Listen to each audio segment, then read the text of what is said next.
When you sit down with a new guitar, the first thing that worries most of us isn't the shine of the finish, or the number of pickups listed on the spec sheet, it's whether that instrument will actually hold up day to day in the ways we need it to.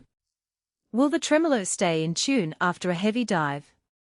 Can the neck stay comfortable after an hour of shredding, or an acoustic-style fingerstyle set? And most importantly, does the price reflect the real, lived-in value, or am I just paying for a name?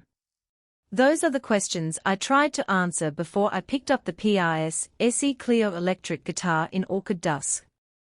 The link is in the description if you want to check the product details on Amazon, and I'll refer back to that at the end.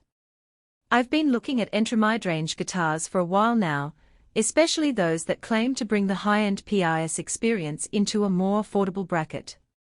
The SE line is supposed to do that, but the Chleo is a bit of a wild card because it packs a Floyd Rose locking tremolo, something you don't often see on this price tier, plus the same signature pickups that the limited edition used. That combination raises a flag for me. You either get a guitar that's ready for heavy whammy bar tricks, or you end up with a tool that's tricky to set up and may not sit well in a more conventional playing style.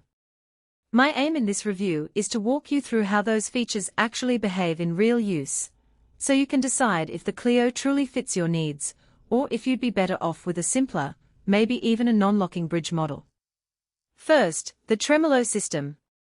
A Floyd Rose can be a godsend for metalheads or anyone who loves dive bombs, but it also demands a careful setup. The Cleo's bridge feels solid in the hand, and the locking nut does its job. Once you lock the strings in place, the tuning stays rock solid even after aggressive whammy bar use. On my first night with it, I tried a classic 1970s style dive and a quick pull-up trick that would usually cause a conventional tremolo to slip a few cents. The Chleo stayed spot on, which is exactly what you'd expect from a locking system. That said, the trade-off shows up when you try to make subtle pitch bends. The feel is a little stiff compared to a non-locking bridge, and you need to be mindful of the fine-tuner on the bridge to avoid overcompensating. If you're mainly a rhythm player who just wants a clean, stable tune, you might find the extra hardware a bit unnecessary, and a simpler bridge could give you smoother small-range bends without the extra lock-unlock routine. The neck is another point that often decides whether a guitar becomes a daily workhorse.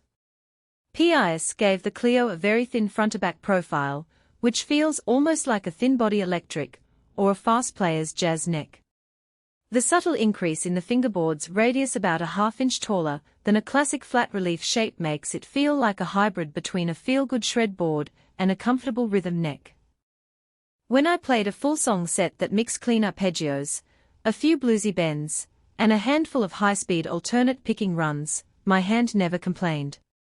That thinness can be a double-edged sword, though. Players with larger hands or those who rely on a deeper grip for power chords might find the edge a bit too sharp, especially after a long gig. In that case, a neck with a little more depth could reduce fatigue.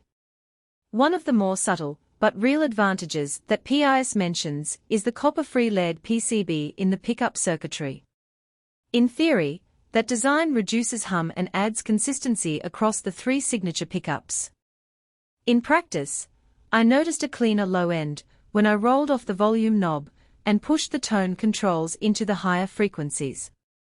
The hum that usually sneaks in behind a single-coil pickup during fluorescent lighting was noticeably lower.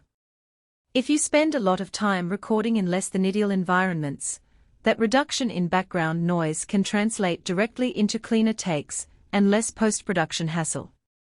On the flip side, the tonal landscape isn't dramatically different from a standard PRS SE model. If you're hunting for a particular mid-range growl or a drastically hotter output, you won't feel a massive leap.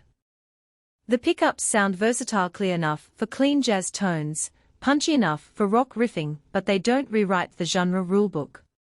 Aesthetic details might seem like fluff, yet they affect how you feel about an instrument over the long term. The Orchid Dusk finish is a deep, slightly iridescent purple that catches light in a way that feels premium without being garish. The fretboard inlays, called Eclipse Dragon, are subtle, laser-etched silhouettes that give the guitar a distinctive personality without looking gimmicky. While this doesn't change the sound, the visual impression matters when you're sharing the stage or posting a clip online. If you love a guitar that stands out subtly, the Cleo's design will give you that quiet confidence. If you prefer a more traditional sunburst or a plain black finish,